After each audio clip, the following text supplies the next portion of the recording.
प्रिय बच्चों, सुप्रभात। कक्षा नवम में हिंदी में अभी जो पिछले टर्म में आपको काम भेजा गया था वो मेरे संग की औरतें पाठ के कुछ प्रश्नोत्तर लिखने के लिए भेजे गए थे। उसी क्रम में आज हम मेरे संग की औरतें पाठ 2 जो मृदुला गर्ग जी द्वारा रचित है, जिसकी लेखिका मृदुला गर्ग जी हैं, इससे संबंधित जो हमारे प्रश्नोत्तर हैं उनको हम भेजेंगे। और आज के इस वीडियो में हम सभी प्रश्नों पर डिस्कशन करेंगे इस पाठ के, और फिर आपको जो है अन्य जो हमारे नेक्स्ट क्वेश्चन थे उनको हम भेजेंगे। ठीक है, तो आइए चलते हैं। जो पाठ पर आधारित हमारे प्रश्नोत्तर थे, इसमें उन प्रश्नों की ओर और उन प्रश्नों में जो पहले हमारे 1 to 5 क्वेश्चन थे उनके विषय में चर्चा, और फिर नेक्स्ट विभाग में लिखने हैं। उन सभी विषयों के उन सभी से संबंधित चर्चा हमें करनी है। तो देखिए, इसमें जो प्रश्न अभ्यास के अंतर्गत हमारा पहला प्रश्न था, कौन सा पहला प्रश्न था आप देख रहे हैं। लेखिका ने अपनी नानी को कभी देखा भी नहीं, फिर भी उनके व्यक्तित्व से वह क्यों प्रभावित। This is your first question of this lesson. तो देखिए, जैसा कि प्रश्न से मालूम पड़ता है कि लेखिका ने अपनी नानी को कभी देखा नहीं था, लेकिन उनके बारे में सुना था ना। उसने सुना था कि उसकी नानी ने अपने जीवन के अंतिम दिनों में प्रसिद्ध क्रांतिकारी प्यारेलाल शर्मा से भेंट की थी। और क्या किया, उस भेंट में उन्होंने ये इच्छा प्रकट की थी कि वे अपनी बेटी की शादी किसी क्रांतिकारी से करवाना चाहते हैं।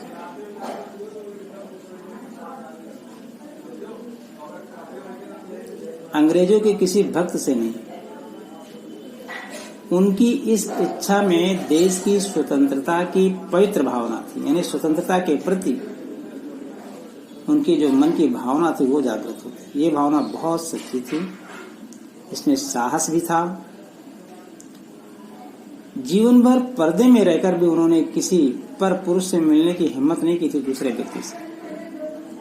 इससे उनके साहसी व्यक्तित्व और मन में जो स्वतंत्रता के प्रति स्वतंत्रता की भावना सुलग रही थी मन में, उसका पता चलता है। लेखिका इन्हीं गुणों के कारण उनका सम्मान करती है, उनके इन्हीं व्यक्तित्व से प्रभावित है। जो स्वतंत्रता के प्रति भावना थी, साहस था, देश के प्रति, देश की स्वतंत्रता के प्रति पवित्र भावना,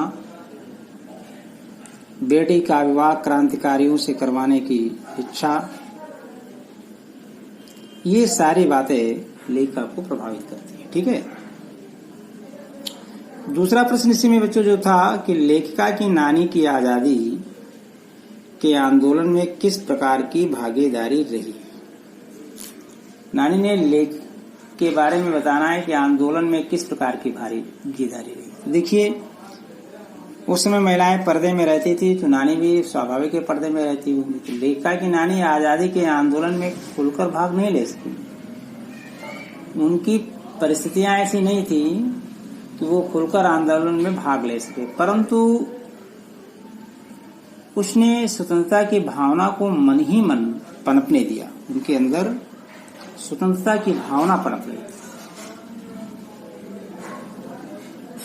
उसने कभी अंग्रेजियत को महत्व नहीं दिया। यद्यपि उनके घर में सभी ऐसे थे, उनका पति अंग्रेजों का भक्त था, फिर भी उसने कभी अंग्रेजों को की जीवन शैली में भाग नहीं लिया। उनका सबसे बड़ा योगदान ये था कि अपनी संतान को अंग्रेज भक्तों के शिकंजे से मुक्त कर लिया। उसने अपनी बेटी की शादी किससे करवाई? एक क्रांतिकारी से, ताकि उसकी बेटी और उसके बच्चे देश के लिए कुछ कर सके, उनके अंदर इस तरह की भावना बनी रहे। इस घटना से क्रांतिकारियों को जो उत्साह मिला होगा उसकी कल्पना ही की जा सकती है। तो इस प्रकार से देखा जाए तो अप्रत्यक्ष रूप से उनके मन में स्वतंत्रता की भावना थी। अपनी बेटी का विवाह किया जिससे होने वाले बच्चे भी आगे चल के देश का भविष्य बने और देश की आजादी के लिए कुछ कर सके। इस तरह से उन्होंने आंदोलन में भाग लिया। नेक्स्ट क्वेश्चन हमारा थर्ड आता है बच्चों, लेखिका की माँ परंपरा का निर्वाह न करते हुए भी सबसे के दिलों पर राज करती थी। इस कथन के आलोक में आप क्या कहना चाहते हैं? नंबर का, लेखिका की माँ के व्यक्तित्व की विशेषताएं लिखिए। लेखिका की माता का व्यक्तित्व कैसे था, देखने में कैसी थी, विचारधाराएं उनकी कैसी थी, इस संदर्भ में हमें बात करनी है।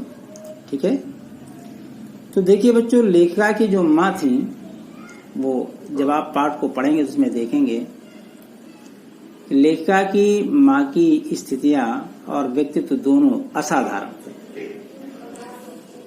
उनके व्यक्तित्व की सबसे बड़ी विशेषता ये थी कि वे स्वतंत्रता आंदोलन के लिए काम करती थी। उनकी सोच बड़ी मौलिक थी। अगर लेखिका के शब्दों में देखा जाए तो वो खुद अपने तरीके से आजादी के जुनून को निभाती थी और इस विशेषता के कारण घर भर के लोग उनका आदर करते थे। कोई उनसे गृहस्थी का काम नहीं करवाता था। उनका व्यक्तित्व ऐसा प्रभावी था कि ठोस कामों के बारे में उनसे केवल राय ली जाती थी और उस राय को पत्थर की लकीर मानकर निभाया जाता था। ऐसा व्यक्तित्व था परिवार में।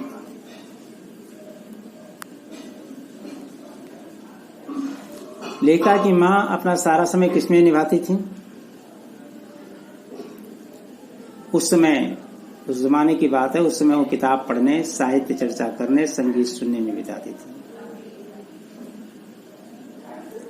वो बच्चों के साथ ज्यादा कभी लाड़ प्यार भी नहीं करती थी। उनके मान सम्मान के दो कारण प्रमुख थे। वे कभी झूठ नहीं बोलती थी और एक की गोपनीय बात दूसरे से नहीं कहती थी। दैट इज मतलब वेरी इंपॉर्टेंट पॉइंट। किसी की बात इधर की उधर न करना, सबकी बात सुनना और अपने तक सीमित रखना एक बहुत बड़ा गुण है व्यक्ति का होता है। हमें भी ऐसा चाहिए कि कभी भी किसी की बात इधर से उधर, इसकी बात उसको, उसकी बात इसको नहीं कहना चाहिए और सत्य बोलने का प्रयास करना चाहिए। ये विशेषताएं थी। दूसरा पॉइंट इसी में खा नंबर आता है इसी प्रश्न में कि लेखिका की दादी के घर के माहौल का शब्द चित्र अंकित कीजिए।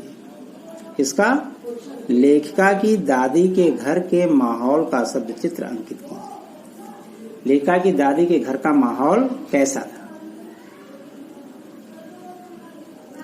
तो देखिए बच्चों, जो लेखिका की दादी का घर था वो बड़ा ही विचित्र था।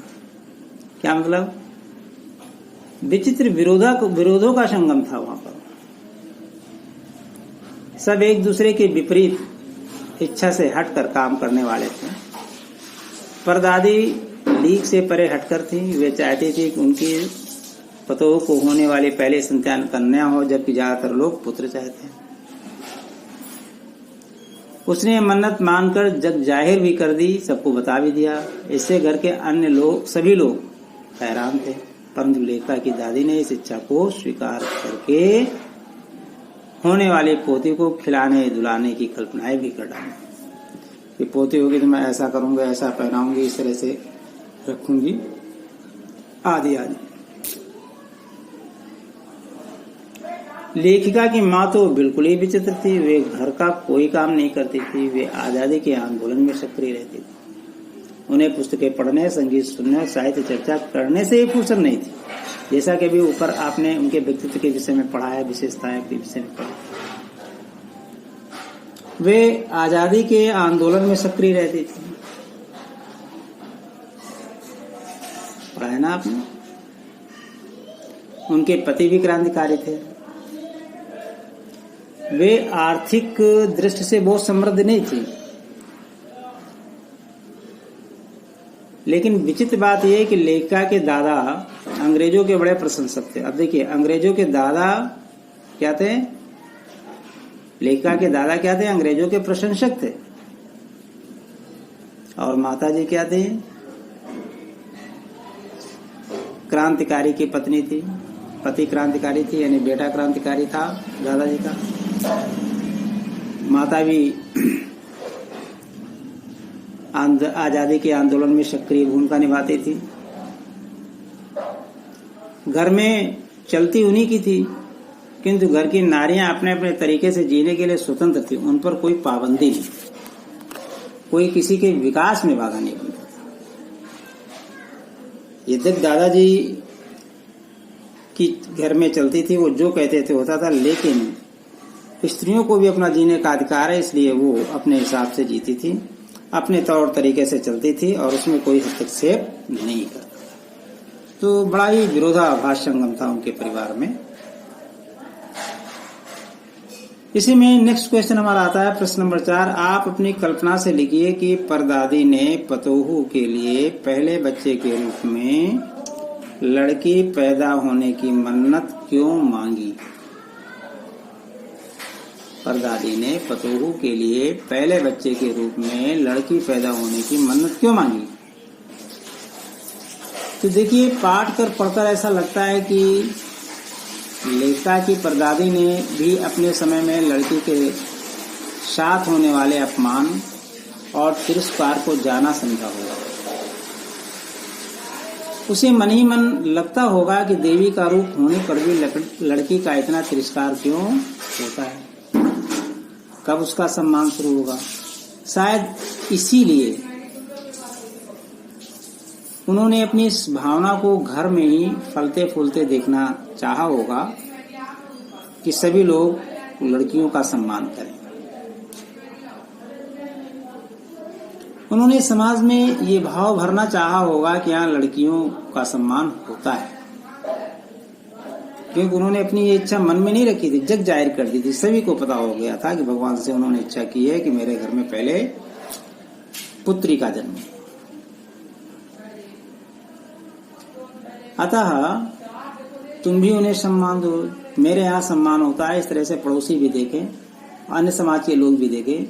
परदादी ने यह भी सोचा होगा कि अगर लड़कियों का सम्मान होगा तो वे आत्मविश्वास, सम्मान और साहस से भरकर शक्तिशाली बनेंगी। उनके अंदर किसी भी प्रकार की हीन भावना नहीं होगी। और वास्तव में ये एक बहुत अच्छा कदम था। इन्हीं उद्देश्यों से उन्होंने ऐसा किया होगा, पुत्री की कल्पना की होगी। देखिए, उसमें जो एक चोर आया था उनके यहाँ, उससे संबंधित अगला हमारा प्रश्न है, क्या है?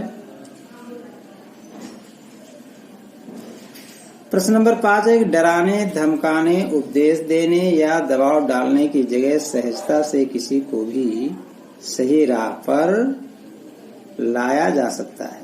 पाठ के आधार पर तर्क सहित उत्तर दीजिए।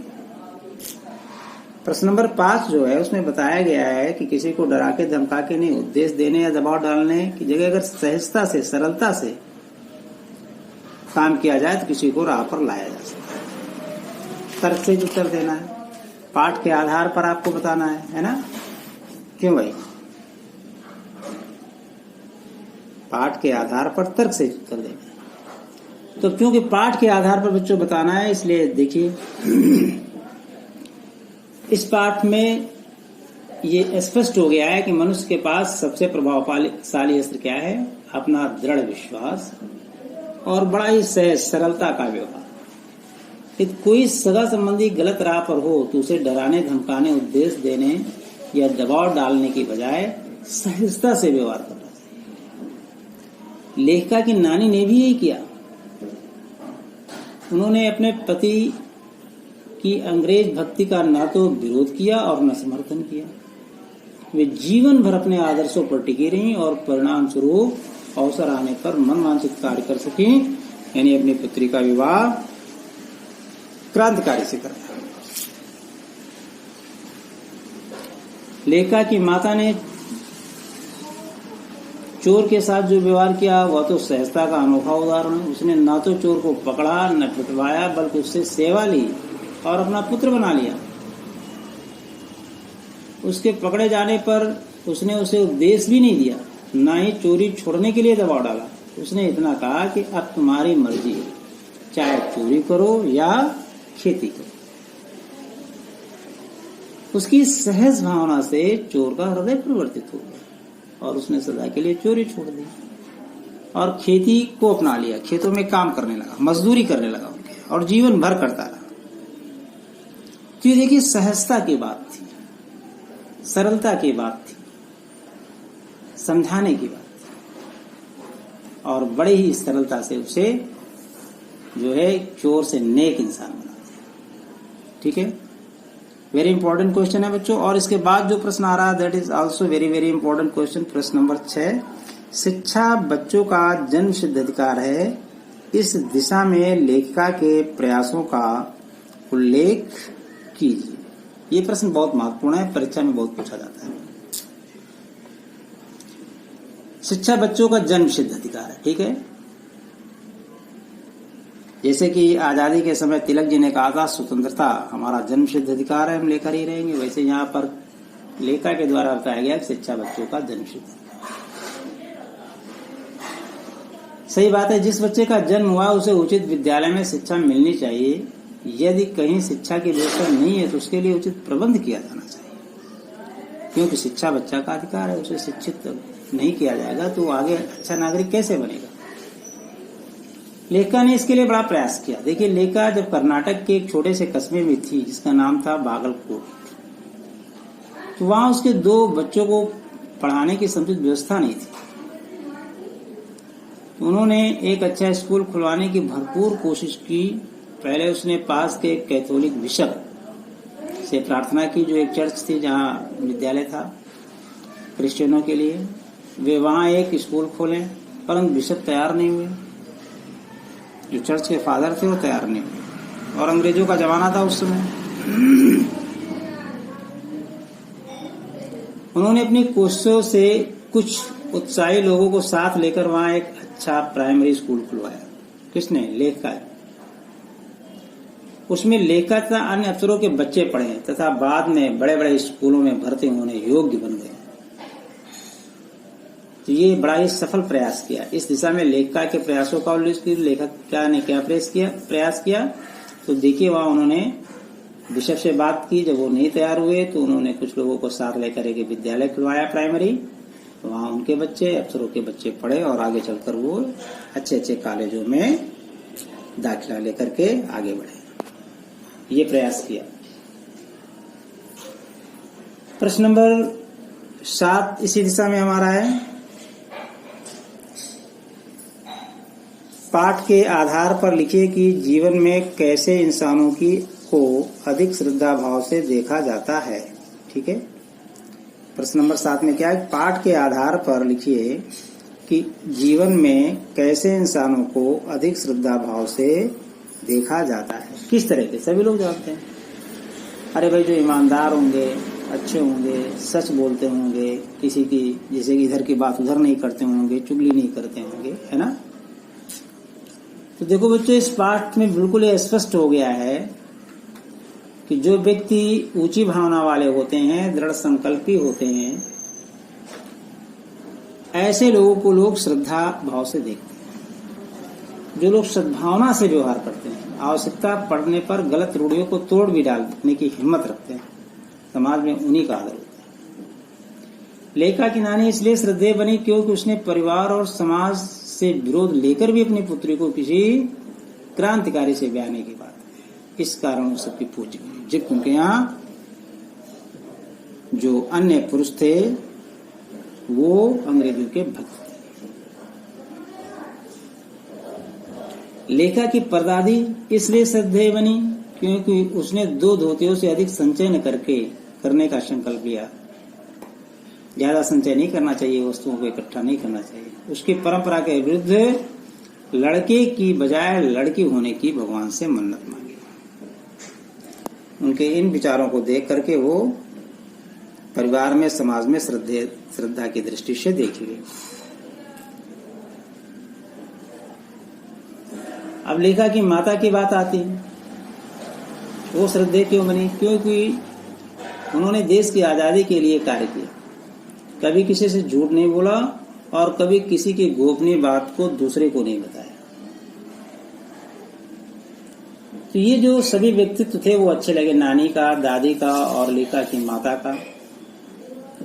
ये सब लीक से परे थे, दृढ़ निश्चयी थे, इस कारण उनका सम्मान हुआ और श्रद्धा प्रकट की गई। यानी जो दृढ़ संकल्पी होते हैं, ऊंची भावना वाले दृढ़ संकल्पी होते हैं, ऐसे लोगों का समाज में श्रद्धा की दृष्टि से देखा जाता है। ठीक है ना?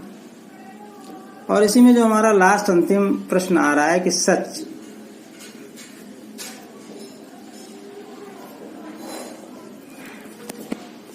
अकेलेपन